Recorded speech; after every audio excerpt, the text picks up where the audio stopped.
And welcome back to the Sportsnaut interview. We are joined now by our guest, Matthew Coller, who covers the Minnesota Vikings for purpleinsider.com. And you can follow Matthew on X at Matthew Coller. And we appreciate you making some time for us today, Matthew. Yeah, absolutely. I mean, 4-0, everybody wants to ask me about the Vikings. Where was everybody when they were missing the playoffs? What, 4 out of the last 6 years or so? Well, yeah, that's kind of where I want to start the conversation here. I'm not sure if you were prepared for this start to the season for the Vikings. Did you at all envision, based on your off-season coverage of this team throughout training camp, preseason, did you ever predict a 4-0 start for this team? I don't think anybody would have predicted a 4-0 start. I mean, even when the Vikings did make the playoffs in recent years, they went to the NFC Championship in 2017 and they started 2-2 in their first 4 games.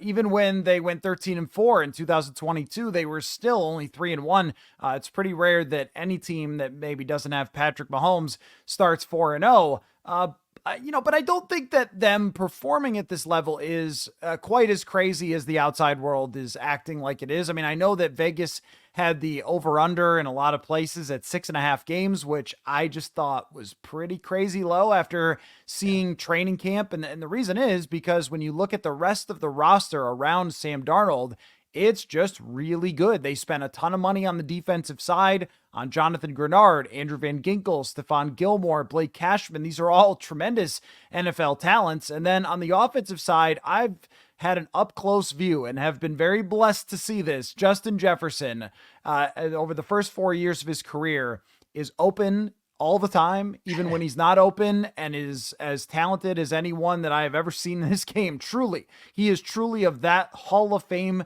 type of level. And last year, when Nick Mullins had to play for a couple of games, Justin Jefferson went for, 200 yards in each of those games. He completely took over and gave them a chance to beat the Lions twice with Nick Mullins at quarterback.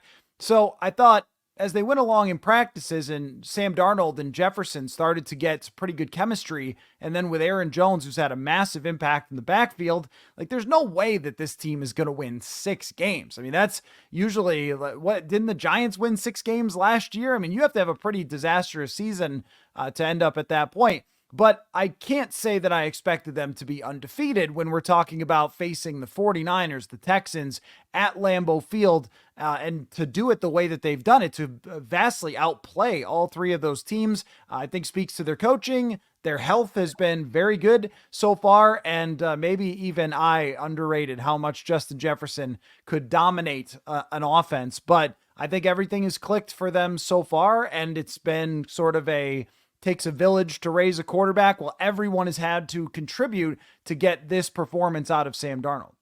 Yeah, absolutely. Everything is clicking for this team. And you brought up some of the acquisitions that were made in the offseason on defense, and we're going to get to that in just a moment. But I want to ask you about Sam Darnold a little bit more, because he is kind of the big story in the league right now, leads the NFL in touchdowns. And, we all know his career to this point. He was drafted very high by the Jets and really hasn't lived up to where he was drafted. And that's not his fault. Sometimes it's a lot to do with the environment that's around you. But, going into the season, you had a chance to follow this team all throughout training camp. I know there was a quarterback battle with JJ McCarthy. And, if McCarthy doesn't get hurt, I don't know, maybe Darnold doesn't even win the job. You could probably speak to that better than I could. But did you see glimpses of this type of thing from Darnold? Are you at all surprised by the way he started this season in the first 4 games?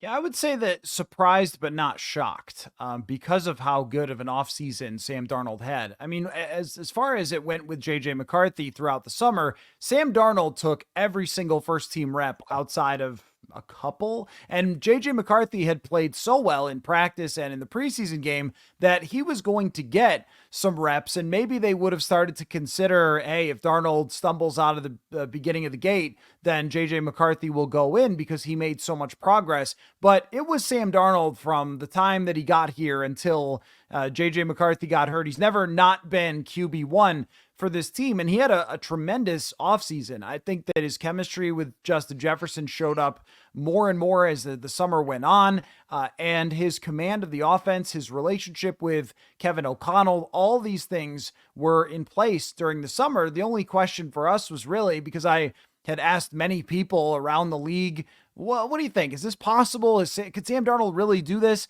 And the answer kept coming back to that in every stop he's been at, he had a lot of believers because of his approach. But I also heard the guy is pretty legendary in practice because of his arm talent, but can be jittery when he gets into the game.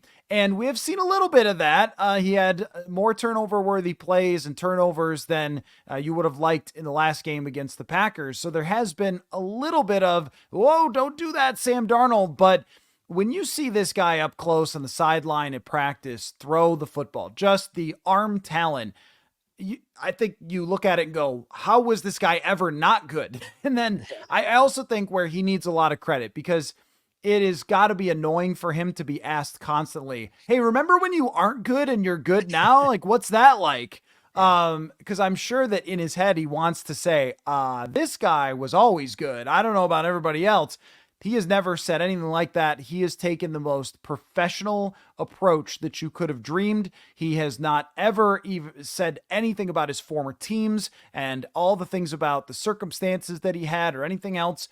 And also, when they drafted J.J. McCarthy, he went back to work, took McCarthy on a golfing trip together. Those guys built a relationship, and you see J.J. McCarthy on social media cheering on Sam Darnold. I think it speaks to the type of person that he is, which he's not getting a whole lot of credit for. It's kind of, oh, look at what O'Connell's doing for him and so forth. Yeah. But I don't think that he could be doing this if he didn't have a ton of resilience, maturity, professionalism. All those things. Couldn't be more impressed with the way that Sam Darnold has handled himself. Well, I'm glad you brought that up just a second ago, because that is something I wanted to ask you about as well, is, how much do you attribute what Darnold has been able to do here to the head coach, Kevin O'Connell? Because we saw last year what O'Connell was able to do with Joshua Dobbs and Nick Mullins. Now, they didn't play like at this level, I don't think, but he was able to scrap a couple wins together with those guys who, were otherwise cast-offs from other teams. So, what do you think the effect is that O'Connell has had on Darnold?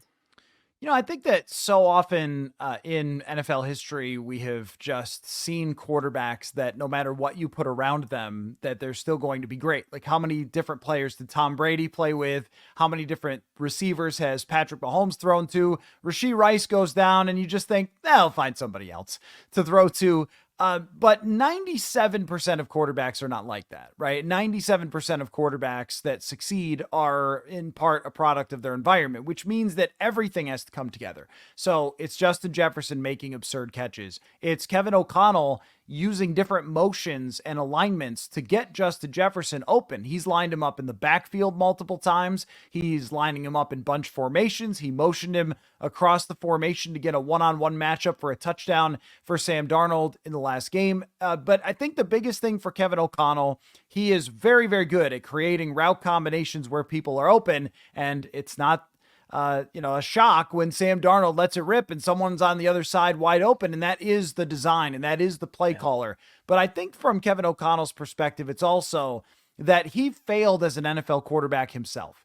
And I think one of his goals is to try to elevate quarterbacks who have not had success before. And yes, they want J.J. McCarthy to be their future first round GOAT if he can be down the road here. But there was an opportunity I think he saw with Darnold, rather than go get Ryan Tannehill, rather than go get Jacoby Brissett or something like that, or Drew Lock to be their bridge quarterback, to say, I buy into what this guy has. And they knew about his good, character and makeup from being with San Francisco, and there's a relationship there. But I think O'Connell said, if I put my heart into this, and if I believe in this guy, and I get behind him, and I make him our QB1, that we can make this work, and that we can get the most out of him. And so far, they've been able to do it. It's 4 games. Nobody's putting a ring on this team yet, of course. But I think you're seeing that O'Connell caring so much about the quarterback mentality, knowing what a quarterback needs to hear, what types of criticisms are good to give a quarterback, what is not the thing to criticize a quarterback for, working closely with him, watching film with him, talking over route combinations. It's not all the time that the head coach has that much of a hands-on type of experience with his quarterback, but it has been the case with O'Connell and Sam Darnold. Yeah. Now, I want to get back to one of the points you made earlier in our conversation when you talked about some of the players that were brought in. How about the job that the Vikings general manager has done in his front office, where, you mentioned some of the pieces on defense. I have a few listed here. Jonathan Grenard, you brought up. They brought in Stephon Gilmore, Andrew Van Winkle. He's been a contributor on defense. Not to mention Sam Darnold was brought in. Aaron Jones on the offense. They brought in players on both sides of the ball, and they have contributed. And it's a big part of the reason why they are 4-0. But if you could just speak to the job that the general manager did this year for the Vikings to upgrade that roster. Yeah, I think you have to go back. It's not just this year. It really goes back to when Kwesi Adofo-Mensah was hired in 2022, where the ownership of this team is very much against tanking. They never want to have a season where they win 3 games. They don't want to do what Chicago did. They don't want to do what the Lions did a couple years ago, tear it all the way down, draft Aiden Hutchinson or draft Caleb Williams. That's not their way. So when Kwesi Adofo-Mensah was hired, the edict to him was, you need to build this team for the future while also being competitive in the here and now.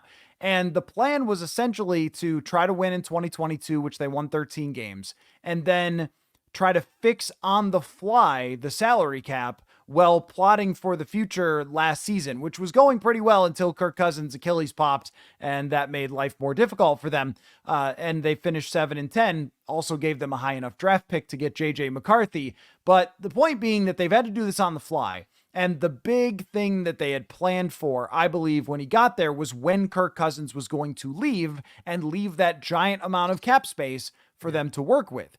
And then the other part of this, as far as building the roster through free agency, is getting Brian Flores to coach your team, because Brian Flores, everyone knows, mad scientist, Tua hates him. Like, that's what most people know from Brian Flores. What they may not realize is that he came up through the ranks in the Patriots organization as a scout. So as a player evaluator, and he is a genius when it comes to player evaluation, not just good. I mean, absolutely brilliant. And they worked together with Brian Flores and Kwesi Adofo-Mensah to take all this new cash that they had in the bank, because Kirk went to Atlanta and said, what's going to fit you? Who are the guys that are going to fit you? And you mentioned Andrew Van Ginkel. He was a guy that played with Flores in Miami, and he knew how versatile and how dynamic he could be. That's not a guy that anybody really ever talks about, but Flores knew how good he could be. And then they also understood the moment with Stephon Gilmore. I was at the joint practices in Cleveland in the summer where they destroyed Cleveland's offense. Apparently everyone does that, but I think that was a moment for them where they said, we could actually be an elite defense. We have to go give Stephon Gilmore whatever amount of cash that he wants. But they've even made low-key signings of guys who aren't thought of as being all that good. Shaq Griffin gets a pick. Jerry Tillery was a first-round bust, and now he's contributing. I think this is Brian Flores' mind. And then the general manager goes and gets the groceries. He gets the grocery list. He goes and signs those guys to contracts, and they've built one of the best teams on defense in the NFL. So I think that's a roundabout way of saying that all of these things have been a joint effort. It hasn't just been, oh, the GM made these brilliant moves, or Brian Flores is great at dialing things up. It's kind of all these things coming together, which is what they hoped for when O'Connell and Kwesi Adofo-Mensah were hired. Yeah, and to your point about the defense and Brian Flores, say what you want. You mentioned the comments or the relationship between he and Tua. We know that he had the incident with the NFL where he sued the league. But the man knows how to scheme up a defense, and just a couple of areas where that defense is playing well.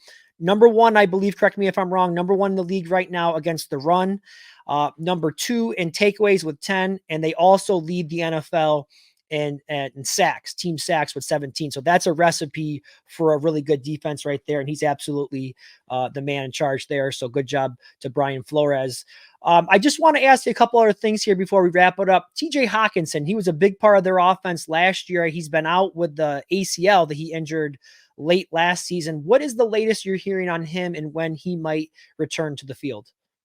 Or if you ask him, someone else injured it for him when Kirby Joseph went low on him and then did the same thing to Tyler Higbee a few weeks later. And by the way, to note on your statistics of how good this defense has been, they have played the 49ers, the Texans, and the Packers. And to come out at the top of the league in those stats with those offenses is really something. But as far as Hawkinson goes, it appears that he's going to have a good chance to be back after the bye week. They did not want to rush it. They certainly did not want to take him overseas and have that be his first experience getting back on the field. I expect the Thursday night game against the Rams makes the most sense, although I'm sure they would love a revenge game in week 6 coming out of their bye against the Lions. But week 7 against the Rams, short turnaround for that week, but it'll give him enough practice time to build up and ramp up from that ACL injury. And he's a game changer. I mean, their other 2 tight ends are professionals and they are good blockers and they can catch the ball if it's coming to them. But Hawkinson is the highest paid, or one of the highest paid tight ends, for a reason, because he is super dynamic. He could be a slot receiver. He told me last year that he worked with, I think it was Julian Edelman, on learning how to be a slot receiver. I mean, so just like how to juke guys out when you're in space and things like that. So he is a different kind of talent when it comes to catching the football. And the one area where I think Sam Darnold could improve a little bit is sometimes he's pushing down the field too often. Sometimes you want to say, it's okay, Sam, if you just drop it down to your running back, just drop it down to your tight end. And I think with TJ Hawkinson out there, there's going to be more focus on how do we get those 6, 7, 8-yard gains that are essentially kind of run plays underneath, where Hawkinson is so good at finding that space, understanding a defense, and creating an extremely easy completion. I mean, Kirk Cousins took full advantage of how easy the completions can be when you have a tight end who can get open in man-to-man coverage. So he will be huge for them. As we talk about, is this team for real? Are they going to keep doing it?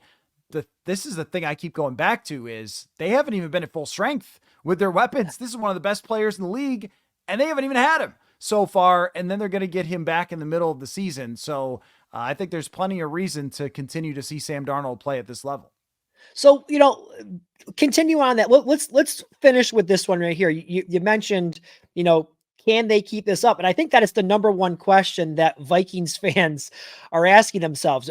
Is this sustainable? I'm sure you spend time looking at, PFF grades and metrics and all these different numbers. Is what the Vikings currently doing, is this sustainable? Can this last for a full season? How good can they be this year? Well, they're not going to go 17-0, and I don't think Sam Darnold's going to throw 45 touchdowns and have 120 quarterback rating. If he did, then that would be an Aaron Rodgers MVP type of season. So there will be stumbling blocks along the way, and that's really my biggest question with Sam Darnold and this team, is how do they recover from those? Because so far they have run into, as far as like the adversity that's always talked about in the NFL, hasn't been much. I mean, they have been down for 3 minutes this season. 3 actual minutes of football play is how long they've been trailing this season. We haven't seen them have to come back. We haven't seen a game where Sam Darnold throws a couple of picks and it's all looking against him and everybody's tweeting that he's a fraud and all those things, and then have to bounce back from a bad game. I remember when the Rams won the Super Bowl, Matt Stafford had a 3-game stretch where he may have thrown 8 picks or something, and they lost 3 bad games. But Stafford, the ever-confident franchise quarterback, pulls himself out of that, right? And then plays incredible football from there. Darnold has not previously in his career been able to do that. When he's gotten in a rut, he sort of stayed there. But if you go through the roster, there are not many players that you would say are doing anything different than they've ever done. This is why veteran teams usually win the Super Bowl, is go through the roster. How many young players, how many unproven? It's hard to find almost every player on this roster around Sam Darnold, except really for him, is very much a guy with a track record. Gennard had 13 sacks last year, and Stephon Gilmore won defensive MVP. Harrison Smith may go to the Hall of Fame. Like, you have these guys, great players all over. Aaron Jones knows how to be there on winning teams. And then you have a coach who won the Super Bowl as an offensive coordinator. You have Flores, who has won Super Bowls with the New England Patriots. I mean, this is a proven group of people. So when we talk about, well, are they going to keep it going? The only question is, because I know Justin Jefferson is going to keep being able to catch the football. And I know that these defensive players are going to be able to keep pressuring people. The only question is, can Sam Darnold sort of bounce back when he does have a bad game? And can he continue to game manage and then pull out the cannon at the right times when he needs to make a great throw, which I think is really what he's done so far. But it's hard to see them falling off the edge of the earth. In 2016, they went 5-0 and then missed the playoffs, but they had tons of injuries. It was kind of a lucky start to the season. It wasn't the greatest in terms of a schedule that they faced. Well, this year they faced the schedule that's been really tough. They've got the health so far. They've got a lot of players playing at a high level. So I think that they deserve to be talked about as one of the best teams in the NFL. Yeah.